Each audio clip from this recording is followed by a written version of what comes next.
오늘 우리에게 주시는 하나님 말씀은 신약성경 요한복음 4장 43절에서 54절 말씀입니다. 요한복음 4장 43절에서 54절 말씀입니다. 이틀이 지남에 예수께서 거기를 떠나 갈릴리로 가시며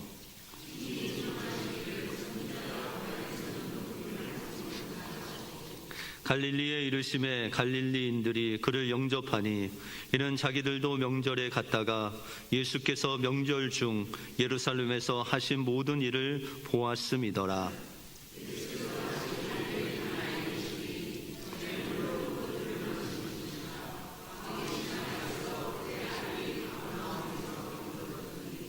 그가 예수께서 유대로부터 갈릴리로 오셨다는 것을 듣고 가서 청하되 내려오셔서 내 아들의 병을 고쳐 주소서 하니 그가 거의 죽게 되었습니다.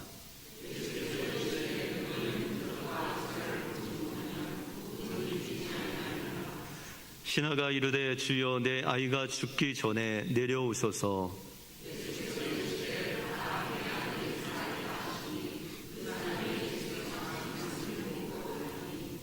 내려가는 길에서 그 종들이 오다가 만나서 아이가 살아있다 하거늘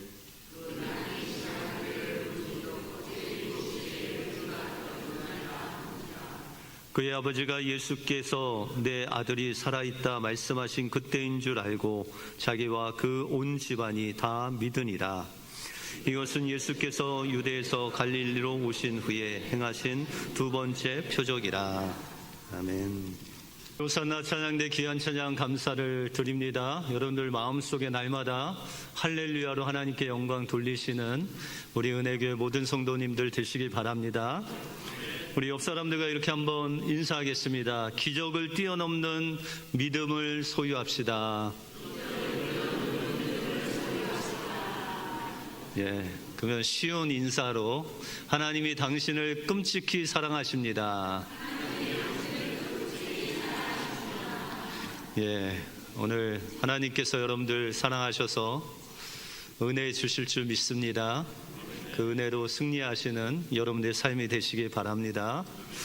중국 가정교회 위대한 영적인 지도자였던 워치만리라는 영적인 지도자가 젊었을 때 중병에 걸려서 하나님께 기도를 했습니다. 하나님, 이 병에서 저를 구원하소서. 그랬더니 하나님께서 그에게 응답을 주셨는데 내 은혜가 내게 족하다. 이런 간단한 응답을 주셨습니다. 처음에 그는 하나님의 응답에 대해서 잘 이해가 되지 않았습니다. 하나님의 응답이라는 것은 기도하면 고침을 주시는 것이 응답이라고 생각했기 때문에 그는 하나님께서 그런 응답을 주실 줄 알았습니다. 그런데 주님께서 병은 고쳐주시지 않고 내 은혜가 내게 족하다라는 그 응답만 주시는 것에 대해서 기도하면서 깊이 생각하다가 잠에 들게 되었습니다. 그 잠에서 꿈을 꾸었는데 그가 배를 타고 양쯔강을 건너는 그런 배를 타는 꿈이었습니다. 배를 타고 가는데 그 양쯔강 중간에 어마어마한 바위가 놓여 있었습니다. 그러자 배가 앞으로 나갈 수 없게 되자 어쩔 수 없는 그런 상황 속에서 기도하게 되었습니다. 그리고 주님께서 음성을 들려주셨습니다. 얘야, 내가 이 돌을 치워주랴 아니면 물이 불어서 그 위로 넉넉하게 지나가게 해줄까? 그 두 가지로 응답을 하셨습니다. 워치만리가 꿈에서 생각해 보니 그 강에는 여러 바위들, 돌들이 있는데 그때마다 그 바위를, 돌들을 치우려면 얼마나 어렵겠습니까? 그런데 하나님께서 물을 붉게 하셔서 그 바위를 위로 지나가게 하시면 그것이 좋겠다 생각하고 주님께 이렇게 말을 했습니다. 주님, 물이 불어서 그 위로 배가 편안히 지나가게 하소서. 그리고 그 꿈에서 그가 깹니다. 워치만 리는 꿈에서 깨어난 다음에 하나님의 역사를 깨닫게 되었습니다. 그는 그토록 병에서 낫기를 구했는데 그 병에서 낫는 것이 병을 고쳐주시는 그 은혜보다 하나님께서 은혜를 주셔서 그 병 위로 지나갈 수 있도록 은혜의 강을 만들어 주시는 그 은혜가 더 크다는 것을 깨달았습니다. 그리고 그는 병 낫기를 구하기보다는 먼저 하나님의 은혜를 구할 때 하나님께서 그 병을 고쳐주실 뿐만 아니라 은혜를 더 풍성하게 주셔서 병도 고침을 받고 중국의 많은 죽어가는 영혼을 주님께로 돌아오게 하는 위대한 하나님의 사람으로 세워주셨다는 것입니다. 때때로 우리도 우리 힘으로 감당할 수 없는 바위가 우리 앞에 놓일 때가 있습니다. 그것을 없애달라기보다는 모든 것을 능히 이길 수 있는 은혜를 구할 때 하나님께서는 우리의 문제뿐만 아니라 여러분들의 영적인 그 상태를 은혜의 강가로 인도하셔서 그 문제뿐만 아니라 하나님의 한량없는 은혜로 하나님의 역사를 감당해 하게 인도해 주실 줄 믿습니다. 그 은혜로 한 주간 승리하시는 여러분들의 삶이 되시길 주님의 이름으로 축원드립니다. 오늘 본문을 통해서 우리에게 문제가 다가올 때 그 문제 앞에서 예수님이 우리에게 원하시는 믿음이 무엇이고 우리는 어떻게 그 믿음을 소유할 수 있는지 오늘 본문을 통해서 살펴보겠습니다. 먼저 예수님이 원하시는 믿음은 보고 믿는 기적 신앙이 아니라 보지 않고도 예수를 믿는 예수 신앙을 원하십니다. 오늘 본문에 보시면 예수님께서 예루살렘에 방문하신 후에 갈릴리로 가는 도중에 사마리아를 들리십니다. 그래서 여러분들이 잘 아시는 사마리아 여인을 만나시고 그가 예수님을 믿고 동네에 전도함으로 사마리아 지역에 예수 믿는 사람들이 엄청나게 생기게 됩니다. 이런 풍성한 은혜를 가지고 예수님께서 첫 번째 기적을 행하신 갈릴리 가나 쪽으로 그 고향 쪽으로 들어가십니다. 그러면서 이런 이야기를 예수님께서 하십니다. 우리 44절을 같이 한번 읽겠습니다. 시작. 친히 증언하시기를 선지자가 고향에서는 높임을 받지 못한다 하시고, 예수님께서 고향에 들어가시면서 그 갈릴리로 들어가시면서 말씀하시기를 선지자가 고향에서는 높임을 받지 못한다, 이런 이야기를 하십니다. 예수님이 갈릴리에서 사역을 하실 때도 그 갈릴리 사람들 또한 예수님의 친족들은 예수님을 무시했죠. 그래서 선지자는 고향에서 높임을 받지 못한다, 이런 말씀을 하세요. 그런데 오늘 본문의 45절에 보시면 조금 이상한 말씀이 나옵니다. 같이 한번 읽겠습니다. 시작. 갈릴리에 이르심에 갈릴리인들이 그를 영접하니 이는 자기들도 명절에 갔다가 예수께서 명절 중 예루살렘에서 하신 모든 일을 보았음이더라. 예수님은 분명히 고향에서 높임을 받지 못한다, 환영받지 못한다라고 말씀하셨는데 45절에 보시면 그 고향 사람들인 갈릴리 사람들이 예수님을 환영하고 영접했다라고 말씀하고 있습니다. 이게 어찌 된 일이죠? 예수님은 분명히 선지자가 고향에서 높임을 받지 못한다고 하셨는데 갈릴리 사람들이 예수님을 열렬하게 영접하고 환영하고 있다는 것이죠. 그러면 예수님께서 말씀하신 것과 이들의 반응이 상치되는 것일까요? 그런데 갈릴리 사람들이 예수님을 영접한 이유가 있었습니다. 그것이 45절 후반부에 보시면은 예수께서 명절에 예루살렘에서 하신 일들을 이 갈릴리 사람들이 보았다는 거예요. 명절에는 고향을 물어나고 모든 사람들이 다 예루살렘 가서 제사를 드리지 않습니까? 명절을 드리는데 이들도 예루살렘에 갔다가 예수님께서 하시는 일들을 보았다는 거예요. 예수님께서 책찍을 만드셔서 그 환전상을 엎으시고 병든 자를 일으키시고 눈먼 자의 눈을 뜨게 하시고 귀신들을 쫓고 이런 엄청난 기적과 표적을 그들이 보았다는 것입니다.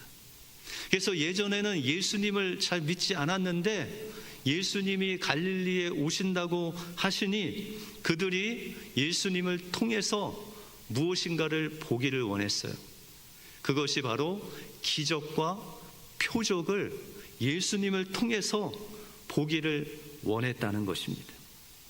그런데 예수님께서 원하시는 신앙은 이들이 가진 기적을 보고 표적을 보고 예수를 믿는 그런 기적 신앙이 아니라 예수 그리스도께서 바로 그들의 구주 되시고 그리스도 되신 예수 신앙, 예수님을 인격적으로 받아들이는 그 신앙을 원하셨다는 것입니다. 그래서 예수님께서 이런 배경하에 오늘 주인공이 나오는데 그 주인공이 왕의 신하입니다.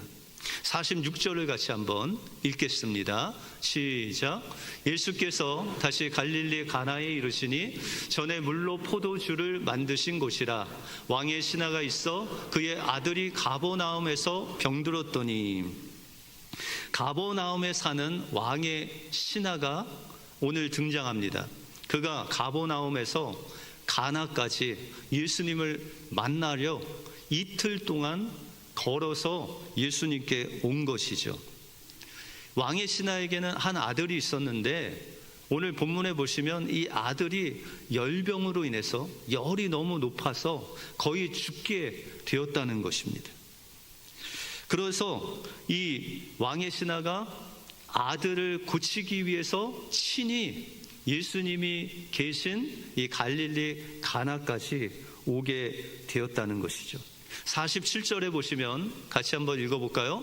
그가 예수께서 유대로부터 갈릴리로 오셨다는 것을 듣고 가서 청하되 내려오셔서 내 아들의 병을 고쳐주소서 하니 그가 거의 죽게 되었습니다. 왕의 신하는 가버나움에서 갈릴리까지 왔는데 이 거리가 한 34km 정도 됩니다. 우리 식으로 차를 타고 가면은 한 1시간도 안 걸릴 거리지만 이 당시에는 이틀이 걸려서 왔다는 것이죠.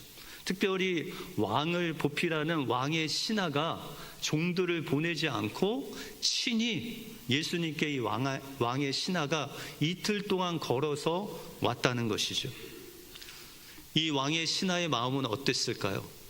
그 죽어가는 아들을 보면서 이 예수님께 오면 예수님께서 그의 질병을 고쳐 주실 것이다. 그것을 믿고 예수님께 다가온 것이죠. 그의 마음속에는 지푸라기 하나라도 잡고 싶은 그런 간절한 마음으로 예수님께 와서 예수님께 구하기를, 예수님 제발 죽어가는 제 아들이 있는 가버나움에 저와 함께 가셔서 제 아들의 병을 고쳐 주십시오. 이렇게 간절히 예수님께 구하고 있는 것입니다. 그런데 예수님의 반응을 보시면 조금 냉소적으로 그 왕의 신하에게 대하고 있는 것을 우리가 볼 수 있습니다. 48절을 한번 같이 읽어볼까요? 시작.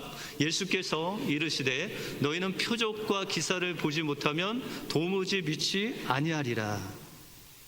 왕의 신하는 예수님께 와서 자기의 아들을 고쳐달라고 간청합니다. 그런데 예수님께서는 그에게 말씀하시기를 너희는 표적과 기사를 보지 못하면 도무지 믿지 아니하리라 라고 하면서 그를 꾸짖는 예수님의 모습을 우리가 볼 수 있다는 것이죠. 예전 예수님과 조금 다르지 않습니까? 예전 같으면 그 왕의 신하의 믿음을 보고 그렇게 간청하는 것을 불쌍히 여기셔서 그와 함께 가서 가버나움에 있는 아들에게 손을 대시든지 말씀을 하시든지 그래서 고쳐 주실 만도 한데, 예수님은 단호하게 그에게 꾸짖는 말씀을 하고 계신다는 것이죠. 예수님께서 그 왕의 신하의 믿음을 꾸짖은 것은, 이 왕의 신하는 예수님에 대해서 잘 몰랐습니다. 예수님이 누구신지, 예수님이 어떤 일을 하시는지도 몰랐습니다. 그런데 그가 소문을 듣기로 예수님께서 예루살렘에서 병든 자를 낫게 하셨다라는 소문을 들었어요. 그래서 그 소문을 붙잡고 예수님이라면 병을 고치는 용한 능력이 있다더라, 이런 소문만 듣고 예수님께 나와서 지금 간청하고 있다는 것입니다. 그러나 주님이 원하시는 믿음은 기적이나 표적을 보고 믿는 믿음이 아닌 예수 그리스도를 자신의 구주로 믿는 그 예수 신앙, 예수를 믿는 믿음을 원하셨다는 것입니다.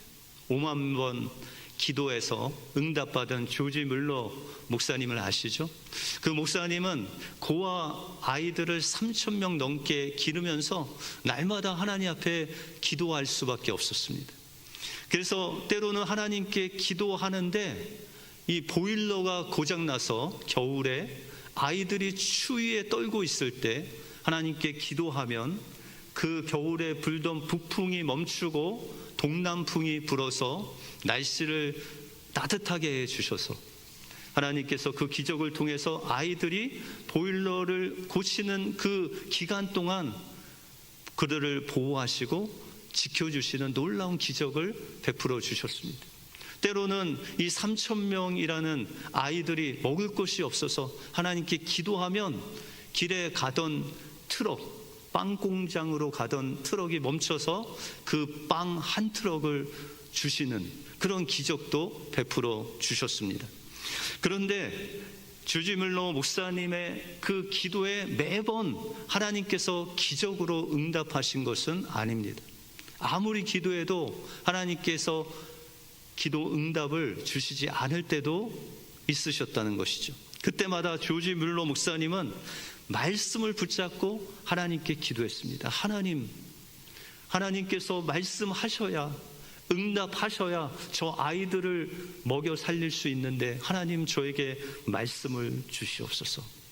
1시간 말씀을 읽고 2시간 말씀을 읽어도 하나님께서 응답하시지 않으면 그는 하루 종일이라도 하나님 말씀을 붙잡고 하나님께 말씀을 통하여 응답해달라고 기도했습니다.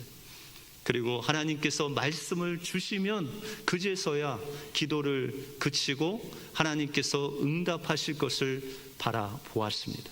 그럴 때 하나님께서는 하나님의 때에 하나님의 방법으로 그에게 응답해 주셨다는 것입니다. 그러므로 예수님께서 원하시는 믿음은 보이는 것만 믿는 기적 신앙이 아니라 보이지 않는 예수 그리스도를 나의 구주로 믿는 예수 신앙을 원하신다라는 것입니다. 그러므로 여러분들의 삶 속에 어떤 문제가 있을 때 보이는 기적 신앙이 아닌 보이지 않는 그 예수님을 구하는 예수 신앙을 가지심으로 예수님께서 주시는 놀라운 그 은혜를 받아 누리시는 여러분들의 삶이 되시길 주님의 이름으로 축원드립니다. 다음으로 예수님이 원하시는 믿음은 예수님의 말씀을 믿는 말씀 신앙입니다. 예수님은 왕의 신하가 민망할 정도로 그의 간청을 들어주지 않을 것처럼 그를 꾸짖으셨습니다.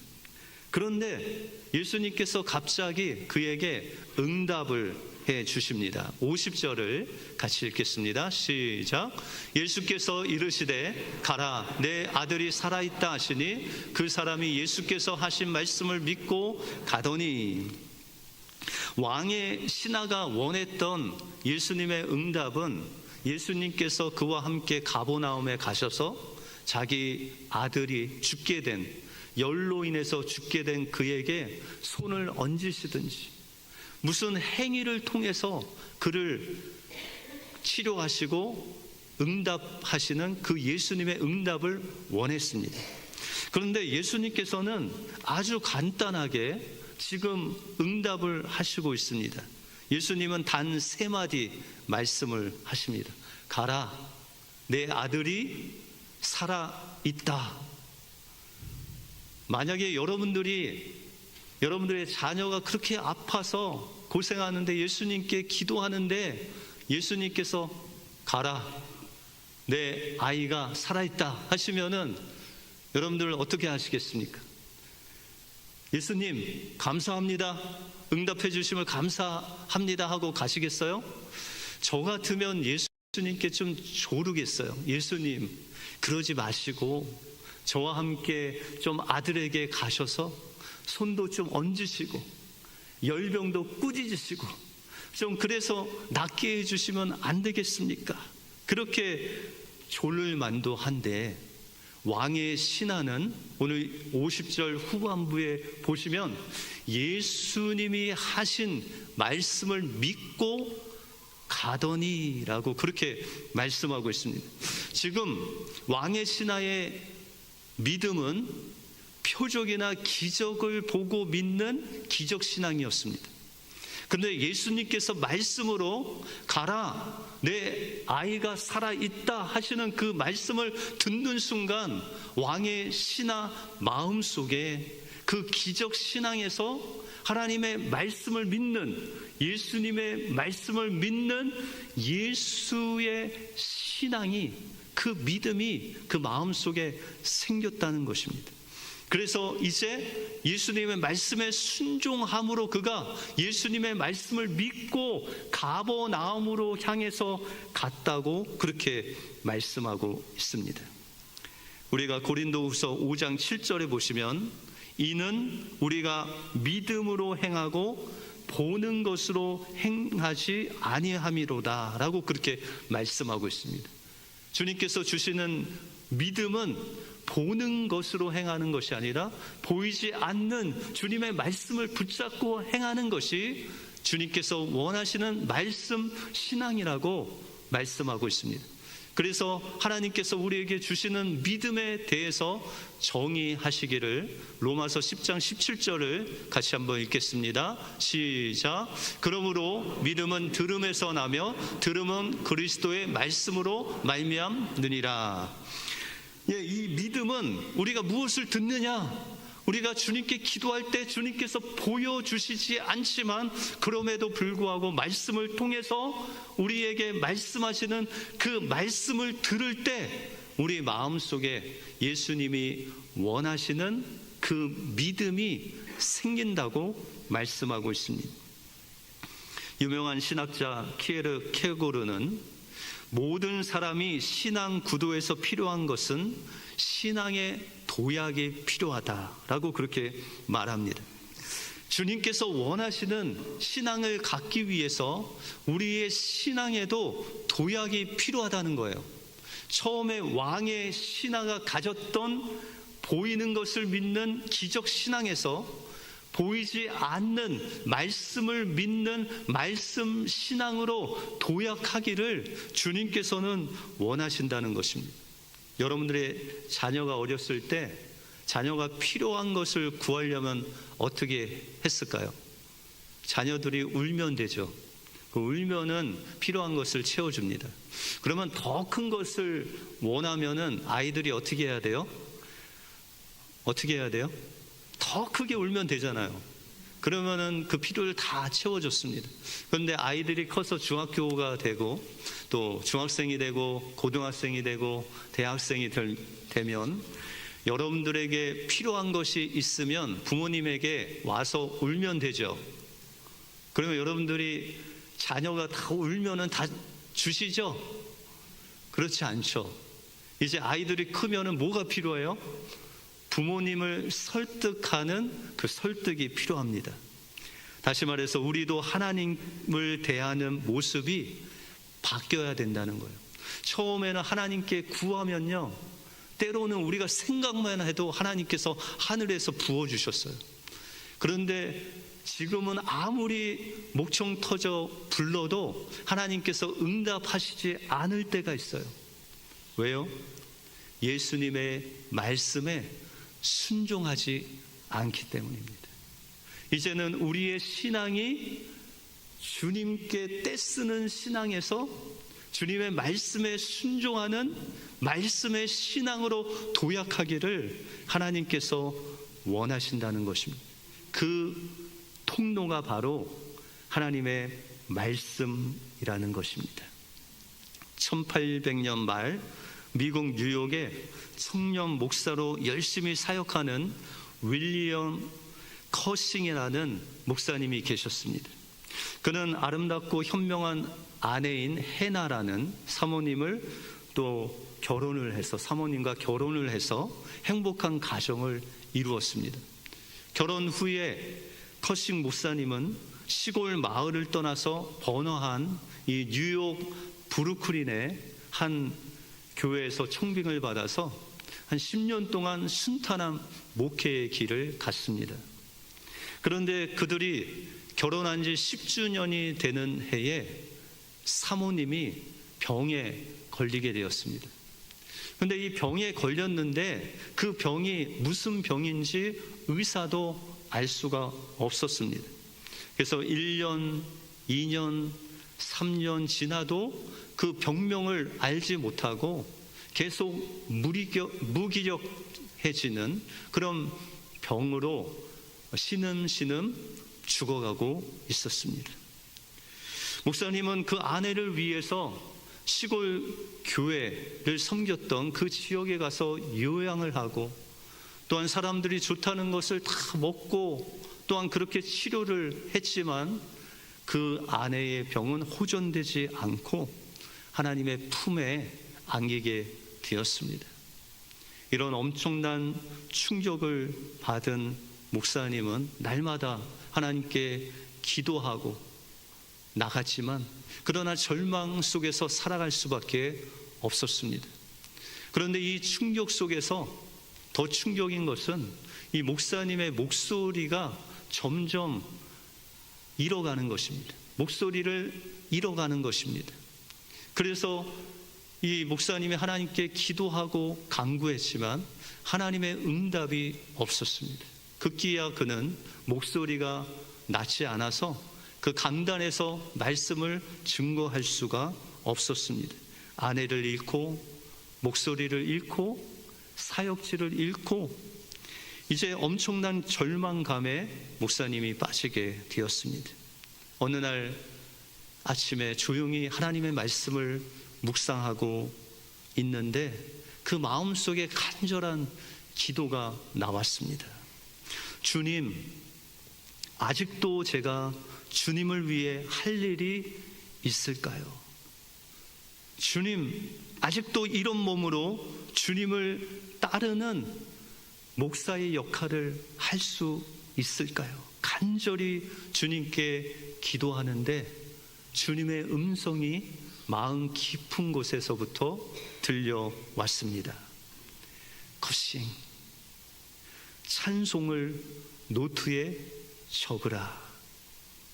이 목사님은 하나님께 하나님, 아직도 제가 주님을 위하여 할 일이 있습니까? 라고 구했는데 하나님께서 응답하시기를 찬송을 노트에 적으라는 그런 사명을 주셨다는 확신이 마음에 계속 들게 되었습니다. 그는 지금까지 단 한 번도 시를 써본 적이 없음에도 불구하고 커싱 목사님이 쓰는 글에는 탁월한 영감과 감동이 넘쳐 흘렀습니다. 그래서 그 찬송시 중에 대표적인 찬송시가 우리 찬송가 419장 주 날개민 내가 평안히 쉬네, 그가 작사한 대표곡 중 하나입니다. 이 곡은 시편 17편 8절 말씀에 나를 눈동자와 같이 지키시고 주의 날개 그늘 아래 감추사라는 말씀을 읽을 때 하나님께서 그 날개 그늘 아래 감추사라는 그 날개라는 단어의 영감을 받아서 그 찬송가를 쓰게 되었습니다.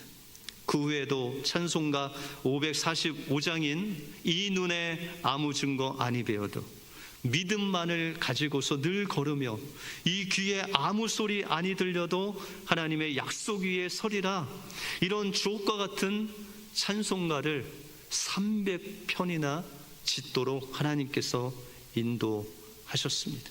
그리고 이 찬송가를 통해서 목사님과 같이 그렇게 절망 속에 있는 자들에게 위로를 주는 하나님의 놀라운 사역을 감당하고 하나님 품에 안기셨습니다.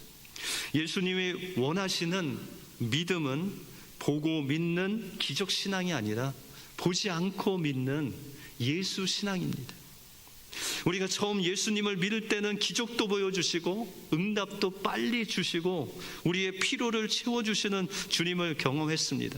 그러나 우리가 예수님을 믿고 우리의 신앙이 성장하면 성장할수록 예수님께서 원하시는 믿음은 눈에 보이는 것을 구하는 기적 신앙이 아니라 예수님의 말씀을 믿고 그 말씀에 순종하는 말씀 신앙을 주님께서 원하신다는 것입니다.